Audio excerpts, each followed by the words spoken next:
한동훈이 더 인기가 많았어요? 장성철 인기가 더 많았어요? 당연히 한동훈 대표가 더 많죠. 친한계 이 방송 보고 있다. 네. 저기 아침에 뉴스명단도 많이 시청해 주시고요. 그러니까 그 생각만큼 그렇게 열광적인 열화와 같은 분위기는 아니었던 것 같아요. 우리가 국보 쪽이, 그러니까 북갑이. 그러니까 예를 들면은 한동훈 대표가 올리는 쇼츠라든지 유튜브 영상을 보면 뭐 절대적이잖아요. 그런데 그 정도는 아닌 것 같고 대략 그냥 지지율처럼 한 30% 내외의 지지를 받고 있는 거. 그래서 한 2주도 안 됐잖아요. 2주 안 됐는데 맞아요. 그렇게까지 끌어올린 거 그것만 해도 일단 성공적이 아니냐 그런 생각이 들고 한 단계 이제 허들을 더 넘어야죠. 이제 나는 그냥 북구의 국회의원 이게 아니라 여러분들이 그렇게 원하는 부산에서 보수 우파의 큰 정치 지도자 대통령감 이거를 입증을 해야 되는 큰 숙제가 좀 남아있다. 근데 박민식하고도 싸워야 되고 하정우도 견제해야 되고 이렇게 동시다발적으로 많이 전쟁터가 좀 넓어졌잖아요. 그런 것과 큰 정치인의 모습 보이는 거 어찌 보면 이율배반적이 될 수 있어요. 힘들죠. 왜냐면은 막 공격할 거거든. 집에 하정우 놓고, 너 말이야 예. 대통령이 너 출마하라고 그런 거 아니야? 막 이렇게 공격도 했다가 저는 큰 정치하겠습니다. 이게 모순될 수가 있어요. 그렇죠, 이걸 그렇죠. 얼마나 잘 조화롭게 해서 큰 정치인 한동훈을 인식시킬 것인가. 그냥 그들과 싸우면은요, 이 판은 이길 수가 없어. 보수가 분열되어 있고, 그냥 들어간 사람이기 때문에 연고가 없잖아요. 그렇기 때문에 크게 선거판을 구도를 넓게 써야 된다. 안 그러면 위험할 수 있겠다. 그렇게 조언하니까 뭐래요, 한동훈 대표? 그렇게 생각하고 있더라고요. 그래서 근데 왜 자잘하게 계속 플레이를 어제도 페이스북에 올린 거. 근데 얘기했잖아요. 그거를 조화롭게 조율을 해야 된다고. 일단 하정우가 나왔으니까 견제는 해야 되는 것이고 되게 제가 인상적으로 느꼈던 거는 막 주위에서 와 한동훈 막 이러면 막 붕 뜰 수 있거든. 그렇죠. 그냥 와 구름 위에 떠가지고 그냥 엎드릴 수 있거든요. 그렇죠. 근데 상황을 대단히 냉정하게 보고 있더라고요. 좀 얘기 들어봤더니 그거구나. 와 이렇게 좋으시겠어요? 막 그랬더니 아우 저 다 표 아닌 거 안다고. 한 번 만나고 두 번 만나고 세 번 만나고 설득하겠다고 딱 그래가지고 깜짝 놀랐어요. 메타인지가 된다는 게 이게. 그거는 진짜 그동안 봤던 모습이랑 조금 다른데. 다르죠. 그러네요. 저는 깜짝 놀랐고 그래서 오히려 가능성이 있겠구나. 만약 거기서 제가 막 왔더니 인기가 너무 많고요. 막 사진 찍어달라고 그랬는데 너무 바빠요. 이랬으면 제가 되게 실망했을 텐데 대단히 차분하고 냉정하게 상황을 좀 파악하고 있어가지고 좀 이번 북구갑 선거 대단히 재밌겠다 그런 생각이 들었습니다. 저는 한동훈 대표의 판단인지 아니면 주변 참모의 판단인지 참 오늘 특이하게 봤던 거는 구포시장이 갔잖아 한동훈이. 그래서 하정우랑 딱 원샷을 만들었잖아요. 투샷을. 저게 어떤 의미가 있냐면 박민식을 제껴놓는 효과가 있는 거야. 이번 선거는 하정우와 나 한동훈의 싸움이다. 그렇게 되면은 박민식에 가는 표가 빠질 가능성이 있거든요. 그 표는 이제 한동훈한테 갈 거니까. 그래서 그 이벤트를 대단히 현명하게 잘 결정했다. 누가 그걸 기획을 하고 한동훈 대표가 가겠다고 판단을 결정한 거는 대단한 정치인 감각이 있는 거다. 소장님이 조언하신 거 아니에요? 저는 얘기 안 했어요. 좀 깜짝 놀랐어요, 보고. TK 찐어게인들 그럼 어떻게 할 거냐? 거기가 진짜 본진인데. 잘 할 겁니다. 열심히 하겠습니다. 그러니까 약간 보수 혁신을 거의 마지막으로 제가 할 겁니다. 했다라고 얘기할 수 있는 사람이 이를테면 박근혜쯤 된다고 하면 박근혜의 혁신이라는 것도 물론 본인도 TK 본산 출신이지만 뭐랄까 이제 세종시 문제를 친다. 그래서 현직 대통령이랑 싸운다.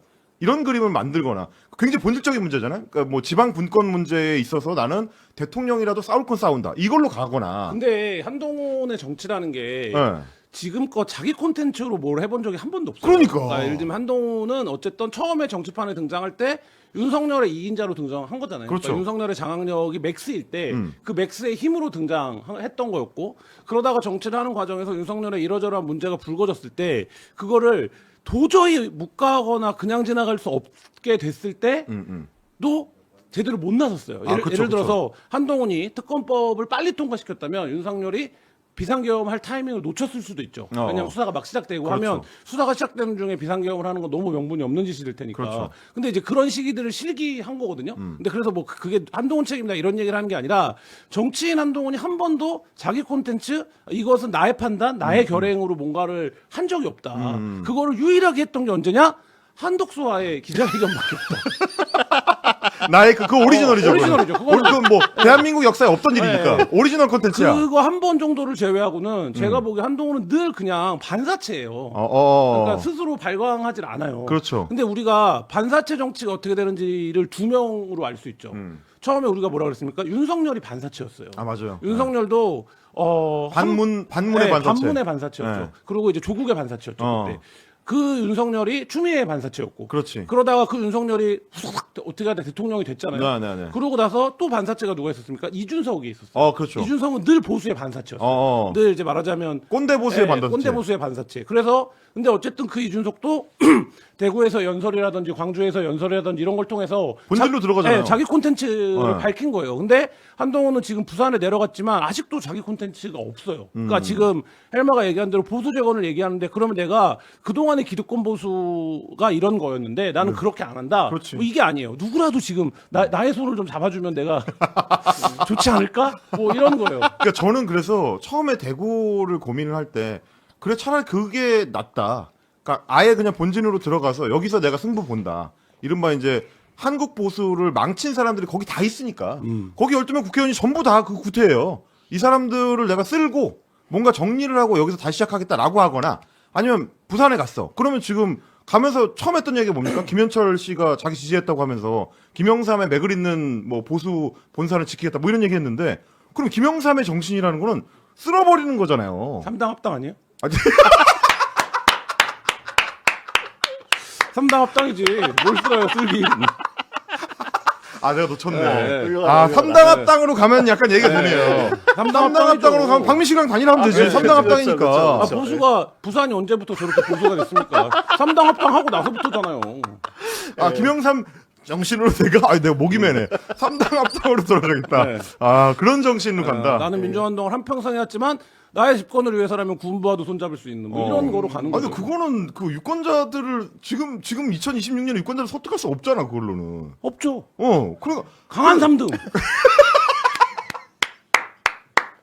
그러니까 한동훈 대표 너무 이상한 게 지금 뭔가 보수의 새 바람 뭐 어쩌고저쩌고 얘기를 하면서 계속 싸우는 건지 민주당하고만 각을 세우잖아요. 국민의힘하고 별로 각을 안 세우고 그게 있어. 대구를 안 간 이유잖아요. 맞아요. 대구를 가면 보수랑 싸워야 돼요. 거기 싸워야 돼. 근데 보수랑 싸우는 게 자신이 없는 거야. 그리고 그렇게 되면 배신자가 되는 게 싫은 거야. 그렇죠. 부산에 오면 누구랑 싸울 수 있습니까? 자기 이제 말하자면 관념 속에서는 이재명과 싸울 수 있게 그렇지. 판을 짠 거예요. 그리고 실제로 부산에서는 보수랑 굳이 그렇게 안 싸워도 맞아요. 돼요. 그러니까 부산은 대구보다는 였기 때문에. 그렇지. 그러니까 여기 내려와서 이재명이랑 싸우는 걸로 선거운동을 하는 건데 그러면서 이제 말하자면 자기의 캐치프레이즈는 보수 재건, 무슨 부산 정치의 큰 인물 뭐 이런 건데 그러니까 그 내용이 비어 있는 거지. 호응이 안 돼요. 호응이 안 되는 거죠. 그리고 이분이 원래 되게 긁히면 발끈해가지고 항상 반응하는 분이잖아요. 네. 요새 계속 한동훈 도는 게 박민식 전 장관이에요. 박 전 장관이 모든 마이크를 할 때마다 뭐 침입자니 어쩌고저쩌고 하면서 계속 한동훈 전 대표를 긁는데 크게 반응하지 않아.